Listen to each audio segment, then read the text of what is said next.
Hello and welcome to Link Ahead, the City of Dublin podcast. We have a bit of a full circle moment with our topic today, Lindsay. That's right, Bruce. We're talking about Envision Dublin, the City of Dublin Community Plan update. And our loyal listeners might remember we kind of kicked off the public engagement process for Envision Dublin with our first ever live on the road episode way back in April of 2023. I mean, that was a packed house. I remember that very well. One of our favorite episodes. And it's hard to believe that was 16 months ago. Well, our guest today, I think, probably believes that. None other than Community Planning and Development Director Jenny Rauch. Jenny, welcome back to Link Ahead. Thank you. Excited to be here. And Jenny, many people in the city and their community and our region have helped work on this community plan, but you really were at the center of it all. Tell us what it feels like to be done. Yes, exciting. I know I need to take a minute and think about it. It doesn't feel done. No, it was a really great experience. We had, great team effort. I've talked about that a lot. I mean, it wasn't me. It was all of us coming together and doing that, from council, city manager, to all of our staff members and all the divisions and our great consultant team. So yes, excited. All right, this plan guides our vision and execution for just about everything over the next decade, from growth and greenways, transportation and trails, to mobility and metro center. This plan really affects each and every one of us, right? Absolutely. I mean, we could talk about that part just for hours. So, I mean, there are so many touch points that every division, every part of the city really is impacted by this. And we really tried to capture that through this plan update. Well, before we dive into some of the specifics, let's talk broadly about a community plan. Before this, the last update was in 2013. And as you know, a lot has changed since then. What were the big overarching goals for this update? Yeah, as you mentioned, this was almost 10 years ago that we did this last. So a lot has changed, obviously. In the last 10 years, Dublin's really on the forefront of development and growth and really setting that vision. And this community plan really wanted to take a look at what have we done? What are we looking towards next? So how do we bring all those pieces together? We've done a lot of studies and plans within the last 2 years with economic development, sustainability, Parks and Rec master plan, all those pieces. So how do we tie all that together? So this effort was really looking at how do we bring all those pieces together in a meaningful way and update the information, because we use this every day. So, I mean, you mentioned this earlier, you started naming stakeholders and things, but what did it take to build this? You know, stakeholders, commissions, meetings, review boards, and city council. How did you pull all this off? It was like I said, a group effort. Again, council's leadership and Megan supporting us to do this and understanding the importance of planning. I mean, that's something I'm sure we'll talk about that later. I've been here almost 20 years. That is something that, planning is definitely at the forefront of Dublin, and each of those stakeholders, whether it's residents and understanding, making sure that we're really representing what they want the community to be and how do we incorporate that in the plan. We had an amazing steering committee group that led this. So they met every month for 8 months to look at all the pieces and parts of this. So that represented a really great variety of our residents with, lots of diverse background and interests, areas of expertise that really led the plan and helped staff and our consultant team shape that to make sure we're representing the community as a whole. So it was no small feat. We did some really interesting and fun things that we've not done before with public engagement. We were in the 4th of July parade. We had a float, which for planners, that's not something you would typically do. There were cookies, there were t-shirts. Yes, yeah. Absolutely. So a lot of things that we've not done before, in addition to our traditional open houses, over 5,000 points of contact throughout the plan, which was really great for us. So that's awesome. The public engagement in this city never ceases to amaze me. The I fact agree. that people want to give up their evenings and their time, and they really are invested in the city. It's incredible. So let's get to some of the specifics. There's a lot about land use, so we'll try to break it down here in some edible bites. When it comes to overall future land use, what do we need to know? So land use, like you said, how to break that down. It's really looking at when we have new development or redevelopment, what do we want to see there? What works best for that with adjacent land use, with existing residents, new residents? How does that all fit together? So what are those uses, right? Residential, commercial, parks and open space, historic sites, those types of things. What do we want to look at? So the plan identifies that future land use map that talks about these recommendations. Now, there's some verbiage in there about, and I'll quote, character defining descriptions and detail. And to me, that gets to the heart of Dublin and who we are as a city and the standards you and your planning team uphold. So can you talk a little bit more about that? Yeah, absolutely. That's something different from this plan than we've done in the past. Typically, our land use categories are different variations of residential or commercial or mixed uses, but it really just talks about that, the use, density, intensity. It doesn't really get to that character piece. And with this, we really wanted to make sure that it included those items, but also streetscape. So what do you want the street to look like? What amenities do you want? Sustainability, how do what sort of sustainable elements, whether that's solar panels or rain gardens or roof mounted solar, in the right location. So understanding those pieces, what you want the building height to be in the form. So really getting to that true, like you said, that true character. And we know the western part of our city is going to be growing, and land use there will come into play with things like mobility, transportation, and utilities, all of those, right? Absolutely. And that's was a big focus of this plan update, is that West Innovation area, and what's going to happen out there and how do we make sure that we're accounting for that. So whether it's new street connections, utilities are a big piece of that, potential for future rail out in that west area, looking at opportunities for that innovation and flex, office and research development uses. So all those pieces, particularly in that west area, are key. Wow.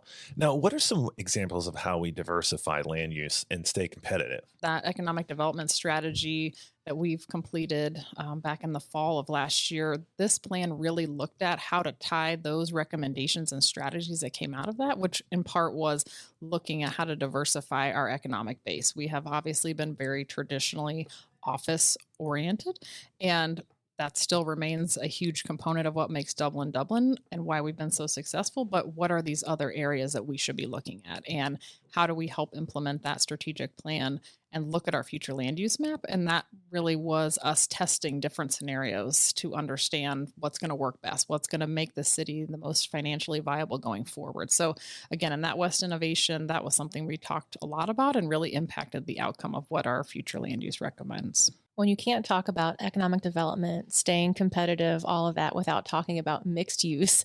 And there's also a goal for specific mixed use categories that seeks to define character and the variety of certain locations. Give us some examples of that. So the new plan has 4 different mixed use categories where our previous plan only had 1. So, and really looking at breaking down those different scales, right? So the historic district would be an example of a mixed use village, right? That's a very dense, small scale mixed use district or designation. Whereas then Metro Center, we're looking at that being mixed use center. So that has the intensity and density of a bridge street, but it's more organized around open space. So the character's different, right? You want to have that opportunity for the mix of uses, but at different scale. So the plan really outlines those 4 different character areas and land use designations to get at that. Well, I'm glad you brought up Metro Center because, yes, community plan, check, and now on to the next big thing, right? So we've already launched the effort for revitalizing Metro Center, and we're in the middle of that process. Tell us where we are on that. Yes, we began that process before the community plan was even completed. We really wanted to focus on Metro Center and what we should be looking at in engaging with stakeholders, property owners out there to understand what they want to see. That's been happening for many years, but this Metro Center implementation plan is really looking at how do we put ourselves in that legacy office area, put that at the forefront. So that's one of council's goals. How do we help look for opportunities to revitalize that area?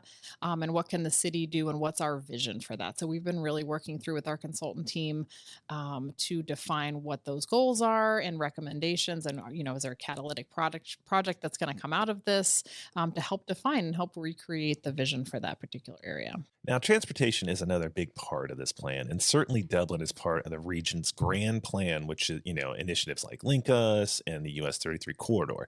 So can you talk about what the multimodal thoroughfare plan is? It's a mouthful. Yes, and hopefully I'll do Jeannie and my friends in transportation mobility proud.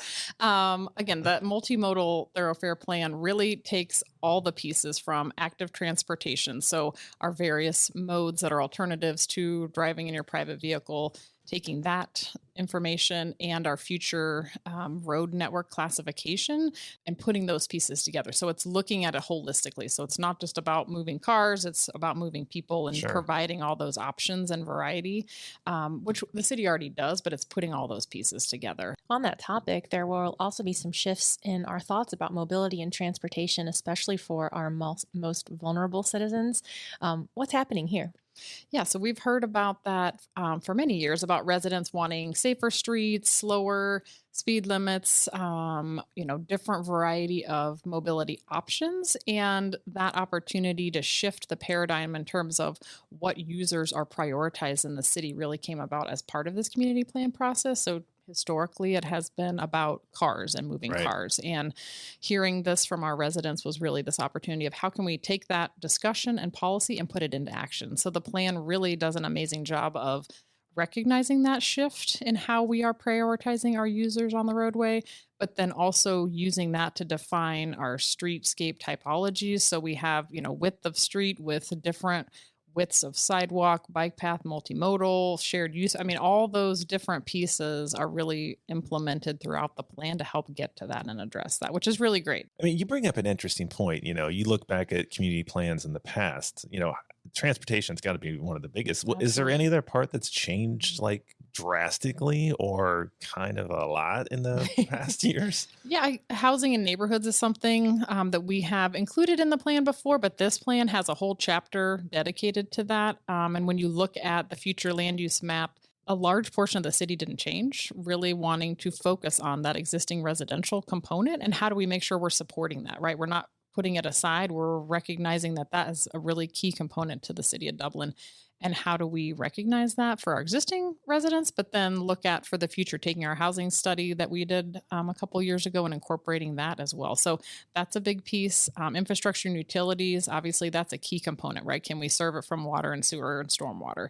And how do we make sure that any development or land use, development project that's coming in here can meet that? And we've, again, always those things have been modeled, but we really took that to the next level with this plan. So one vast amenity that we're so proud of is our 150 miles of paved paths throughout Dublin.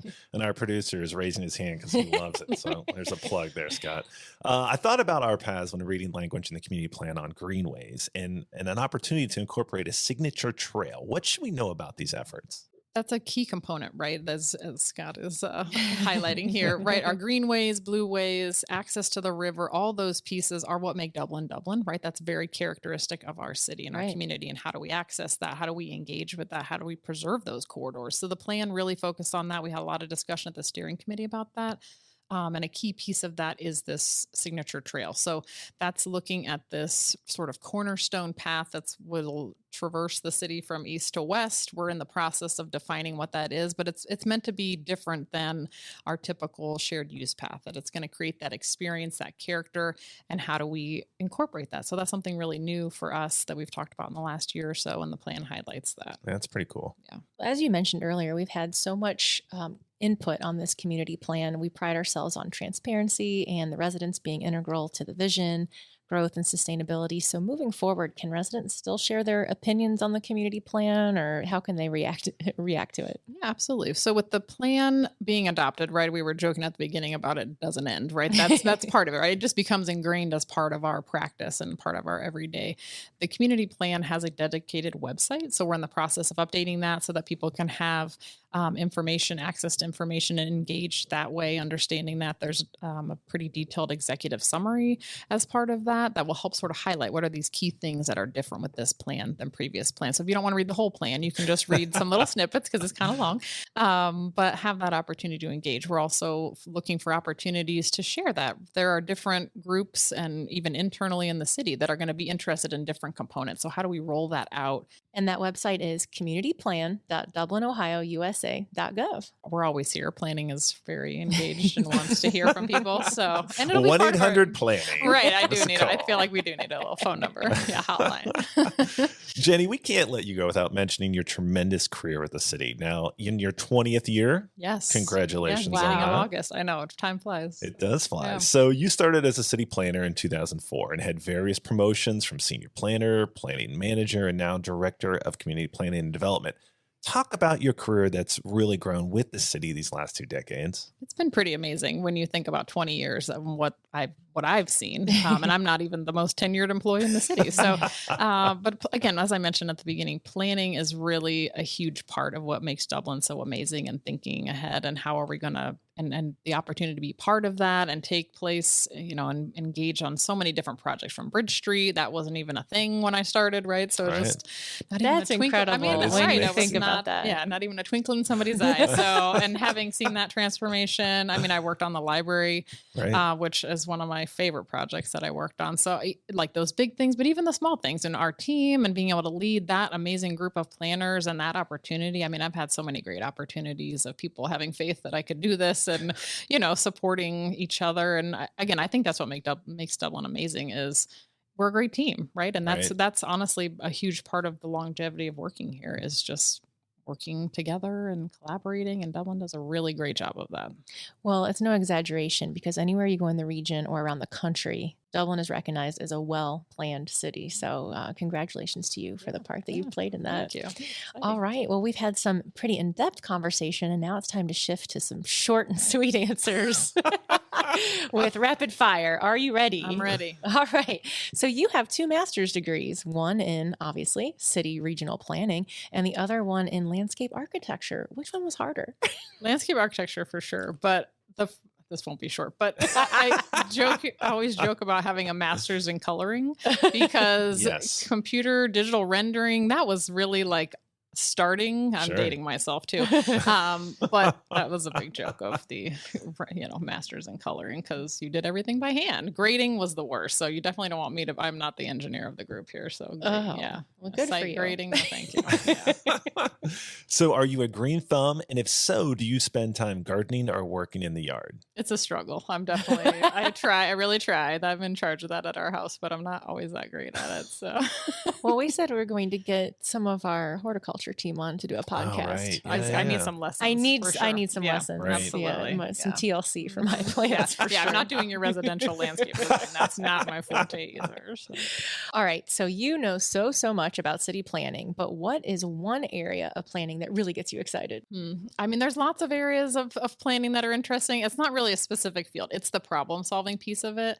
Honestly, I think that's like 90% of planning is identifying what the issue is and trying to find a way to solve it. I mean, zoning is very straightforward. It can also be very limiting. So how do you look at this from a different perspective? And instead of the answer always being no, it's, well, not this, but this. So helping to figure out what that is, understanding what the problem is and trying to find a way to solve it. That's what's kept me interested in this field. Nice. All right. When you visit other cities, can you turn off your city planner brain and just enjoy the sights? Or are you always looking at how cities do things?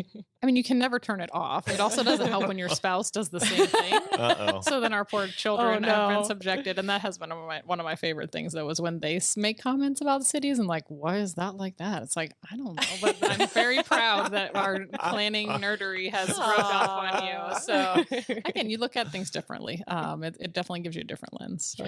All right. Which of your daughters is going to be a city planner then? If I had to choose, it'd be my youngest. The other two are, always are like, that sounds so boring. All right. Whether it's in the U.S. or abroad, name a city we can learn from when it comes to effective long-term planning. Oh man, there's so many to look at. I mean, each city does something different that you should look to, whether that's long range planning or cool projects. I think that's just part of going and having that opportunity to experience things and benchmarking. We've done that the last couple of years. Or traveling to conferences. I mean, I don't think there's any place that does one great thing. They all just do something different. And that's the whole fun part about cities. All right, Jenny, we're in summer event and festival season here in Dublin. Do you have a favorite event throughout the year? Honestly, the memorial tournament has been one of my favorites, which I'm not a huge golf person. I know that's against the law here, but I really have enjoyed that experience and being a part of that. And just, again, it goes back to the collaboration of the city and making that magic happen for, at that world stage. So that's pretty cool. Well, we usually ask guests about lunch and dinner spots, but we're going to mix it up for you. Where's your go-to breakfast or coffee spot in town? Team Rauch is a big fan of Stoff's or First Watch. So that's, wow. Yeah. All right, Jenny Rauch, thank you so much for your long and dedicated service to our city. And thanks for joining us on Link Ahead. Thank you so much for having me. And to our listeners, thank you as well for taking the time to connect with your city. Tune in next time as we continue to explore the many personalities and experiences that make Dublin a thriving place to live, work, and grow.